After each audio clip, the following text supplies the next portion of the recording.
You know, in a world that so often feels like it's just pulling apart at the seams, you have to ask, how do we build communities that can actually hold together? Well, today we're going to dive into a really fascinating project that's trying to do exactly that by creating what it calls an island of coherence. And I bet that's a question you've been asking yourself too, right?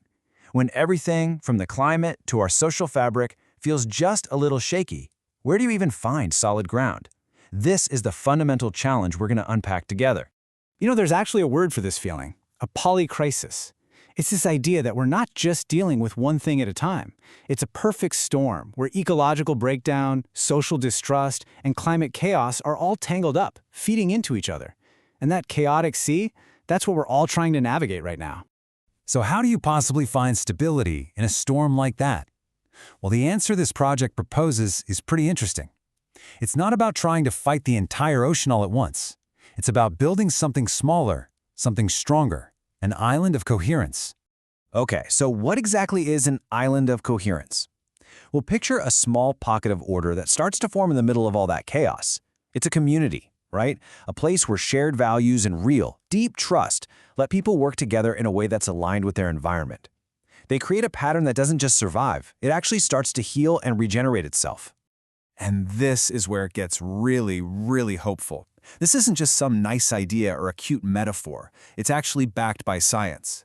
The work of Nobel laureate Ilya Prigogine showed that in these complex, chaotic systems, little pockets of order don't just hang on for dear life. No way. They can actually start to influence and reshape the entire system around them. Think about that. A small island can literally begin to calm the storm. Okay, so that's the theory, which is pretty amazing. But how do you actually go about building an island like this? Well, this is where the project gets really exciting, moving from theory to practice with a living demonstration in a very real place. And this part is absolutely crucial. The goal isn't to write another big report that just sits on a shelf collecting dust. This whole thing is designed as a show, not tell prototype.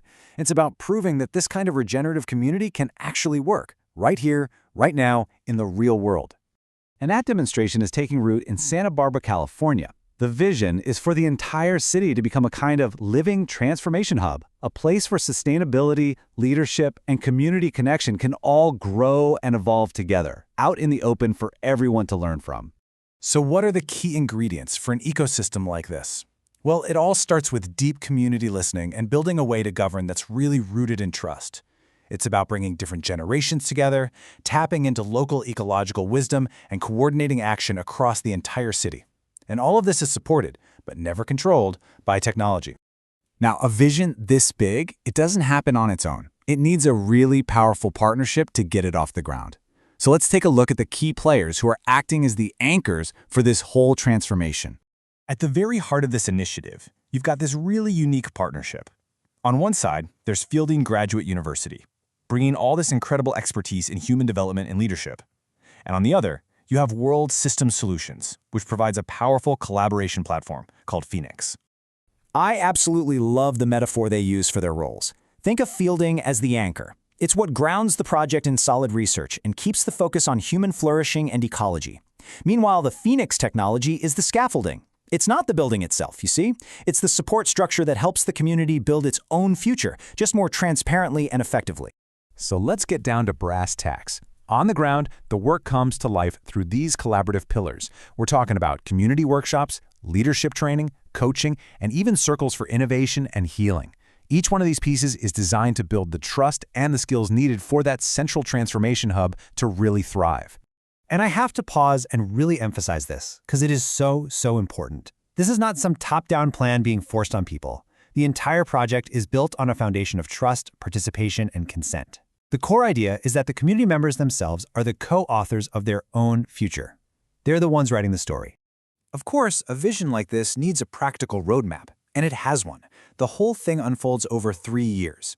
It starts in 2026 with that foundational work, building relationships, mapping the ecosystem. Then, year 2 is about activation, launching the hub and workshops. And by 2028, the goal is to have a proven, working model that other communities can look at, adapt, and learn from. But here's the thing. Building one single island was never the final goal. The vision here extends so much further than just one city. So let's zoom out and look at the real endgame, moving from a single island to a whole global network. Right? The goal was never just to fix one place. The deeper purpose is what they call evolutionary scalability. It's a bit of a mouthful, I know, but what it really means is that Santa Barbara is just the prototype. It's the first of its kind, designed from the very beginning to be something that could be adapted and replicated all over the world. And this is the ultimate goal. This is the big, inspiring vision. Not just one island, but a worldwide archipelago, a global network of these coherent communities, each one totally unique, but all sharing what they learn, all reinforcing each other. It's a way for people everywhere to start building a regenerative future together. So, when you get right down to it, this project isn't really offering a finished blueprint. It's offering an invitation to stop waiting around for some perfect solution to fall from the sky and to just start building a better future, right where we are. And that leaves all of us with the most important question there is, really. How do we begin?